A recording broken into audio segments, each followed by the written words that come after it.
एक ऐसा आतंकवादी इलाका जहां गलती से पहुंच जाती है एक फिल्म की शूटिंग टीम, एक ऐसा विलेन जो उन्हें आर्मी समझ बैठता है, और एक ऐसी फिल्म जहां लॉजिक छुट्टी पर है लेकिन एंटरटेनमेंट फुल अटेंडेंस में। क्या अक्षय कुमार ने सालों बाद एक ऐसी कॉमेडी फिल्म दी है जो वेलकम और फिर हेरा फेरी का रिकॉर्ड तोड़ देगी, या फिर ये सिर्फ स्टार्स का जंगल है? क्या ये फिल्म आपका पैसा वसूल करेगी या फिर थिएटर में सिर दर्द की दवाई लेकर जाना पड़ेगा? Let's find out. दोस्तों, आज हम रिव्यू करने जा रहे हैं साल 2026 की most awaited massive star cast वाली mass action comedy film Welcome to the Jungle का। इस फिल्म में इतने सारे एक्टर हैं कि गिनते गिनते आपकी गिनती खत्म हो जाएगी। तो क्या आपको इस मैडनेस का हिस्सा बनना चाहिए या नहीं, हम पता करेंगे वेलकम टू द जंगल के इस डिटेल्ड रिव्यू में। तो चलिए सीधे बात करते हैं फिल्म के कंप्लीट प्लॉट और स्टोरी की। कहानी शुरू होती है एक बहुत ही अमीर बिजनेसमैन सिन्हा से, जिनका रोल प्ले किया है जाकिर हुसैन ने। उन्हें एक गवर्नमेंट इंसाइडर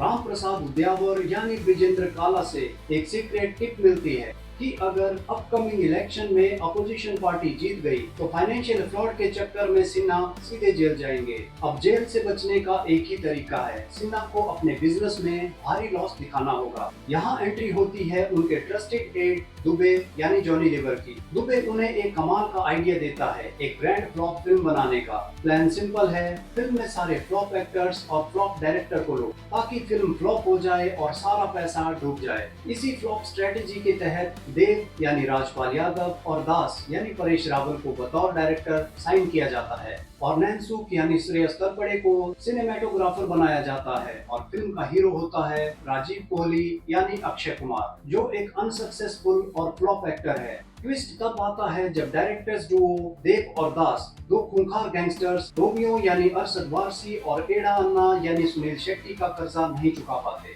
जब इन गैंगस्टर्स को पता चलता है कि ये दोनों एक फिल्म बना रहे हैं तो वो गन पॉइंट पर खुद को भी इस फिल्म में कास्ट करवा लेते हैं।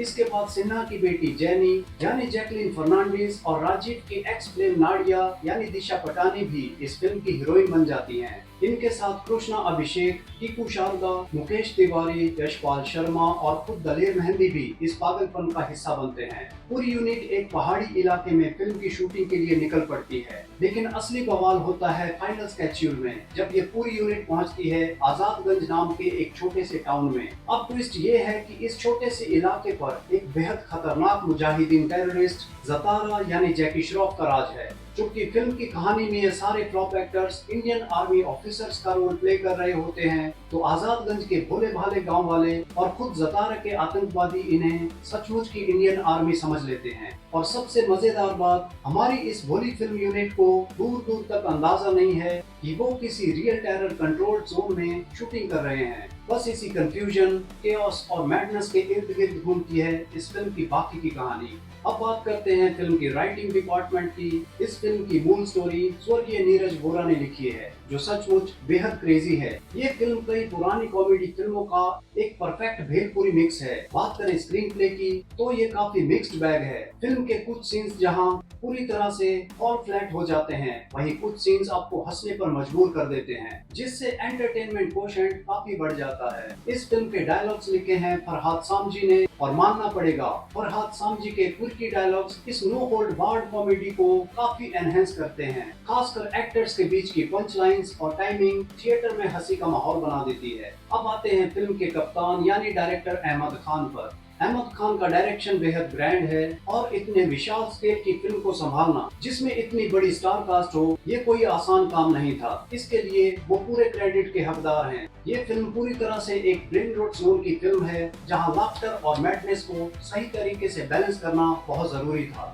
एक भी गलत कदम और पूरी कॉमेडी बकवास लग सकती थी, लेकिन अहमद खान काफी हद तक सफल रहे। वहीं फिल्म के विजुअल्स की बात करें तो सिनेमेटोग्राफर कबीर लाल ने कमाल का काम किया है। उनकी सिनेमेटोग्राफी सचमुच स्पेक्टेकुलर है। जंगल के घने नजारे, बड़े बड़े एक्शन सीक्वेंसेस और भव्य सेट्स को उन्होंने अपने कैमरे में बहुत ही खूबसूरती से कैद किया है, जो स्क्रीन पर काफी रिच फील देते हैं। और अब बात करते हैं बॉलीवुड की इस सबसे बड़ी बारात यानी परफॉर्मेंसेस की। तो अक्षय कुमार एज राजीव कोहली अब की हमेशा की तरह अपने टॉप फॉर्म में है। जब बात कॉमेडी और टाइमिंग की आती है तो उनका कोई मुकाबला नहीं है। साथ ही उनका एक्शन भी एकदम सॉलिड है। Suniel Shetty as Yeda Anna and Arshad Warsi as Romeo, इन दोनों की जुगलबंदी ने फिल्म के पागलपन को एक अलग ही लेवल पर पहुंचा दिया है। दोनों की कॉमेडी टाइमिंग लाजवाब है। दिशा पटानी एज नाडिया, दिशा स्क्रीन पर लुक वाइज बहुत ही गॉर्जियस लगी हैं। उनका परफॉर्मेंस भी डिसेंट है, लेकिन अफसोस उन्हें डायलॉग्स बहुत ही कम मिले हैं। Jacqueline Fernandez as Jenny, Jacqueline को इस बार एक फनी कैरेक्टर प्ले करने का मौका मिला है और उन्होंने इसे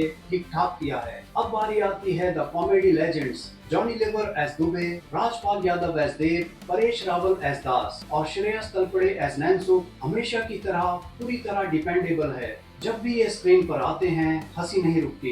वहीं जैकी श्रॉफ एज जतारा, जैकी दादा ने मुख्य विलेन के रूप में बहुत ही एबरली परफॉर्म किया है और उनके साथ बिंदु दारा सिंह एज गोनी भी ठीक ठाक जमे हैं। और सरप्राइज पैकेज यानी रवीना टंडन एज जोया स्क्रीन पर एक बड़ा इम्पैक्ट छोड़ती हैं। वहीं फरीदा जलाल एज बड़ी बी और किरण कुमार एज मुराद चाचा फिल्म के असली सरप्राइज एलिमेंट्स हैं, जो थिएटर्स को अपनी परफॉर्मेंस से हिलाकर रख देते हैं। लेकिन लारा दत्ता एज तेजा का ट्रैक बहुत ही निराश करता है। इनके अलावा कृष्णा अभिषेक, किकू शारदा, मुकेश तिवारी और यशपाल शर्मा जैसे टैलेंटेड एक्टर्स को पूरी तरह वेस्ट कर दिया गया है। और पॉप सिंगर दलेर मेहंदी का परफॉर्मेंस तो काफी अमेजिंग और अजीब लगता है। तुषार कपूर और आफ्ताब सिद्धासानी ठीक ठाक रहे हैं, पर जाकिर हुसैन का कैरेक्टर शुरुआत के बाद मेकर्स भूल ही गए। अब बात करते हैं फिल्म के गानों और टेक्निकल एस्पेक्ट्स की। म्यूजिक डिपार्टमेंट में आनंद राज आनंद, मीट ब्रदर्स, साजिद वाजिद, तलविंदर और कंपोजर विक्रम मेहंद्रोस शामिल हैं। गानों की बात करें तो दीवाने हैं इस एल्बम का सबसे बेहतरीन गाना है। घिस घिस घिस और ऊंचा लंबा कद फॉरएवर को भी बहुत अच्छे से पिक्चराइज किया गया है, जो मास ऑडियंस को पसंद आएगा। फिल्म का बैकग्राउंड स्कोर कहानी के उतार चढ़ाव के साथ बहुत ही अच्छे से वेव किया गया है। एक्शन की बात करें तो अब्बास अली मुगल ने रियलिस्टिक और सिनेमैटिक एक्शन डिजाइन किया है, जहां लोग बिना वजह हवा में नहीं उड़ते। वहीं वीएफएक्स काफी टैकी और नकली लगा है, जो फिल्म के ग्रैंड स्केल को थोड़ा खराब करता है। और सबसे बड़ी कमजोरी रही नितिन पाठक की एडिटिंग। फिल्म का सेकंड हाफ काफी खींचा हुआ लगता है, इसकी एडिटिंग और शार्प होनी चाहिए थी। Overall Welcome to the Jungle एक mad cap full on comic entertainer है, जो अपनी ब्रेन रोड कॉमेडी, भव्य स्केल और अनएक्सपेक्टेड ट्विस्ट की वजह से काफी हद तक वर्क करती है। अगर आप इस फिल्म में लॉजिक, गहराई और सटिलिटी ढूंढते हैं तो ये फिल्म आपके लिए बिल्कुल नहीं है, क्योंकि यहाँ लॉजिक पूरी तरह से गायब है। वहीं फिल्म के कुछ फ्लॉज भी हैं, जैसे लारा दत्ता का कमजोर ट्रैक, कुछ सीन्स में बजरंगी भाईजान और धुरंधर जैसी फिल्मों की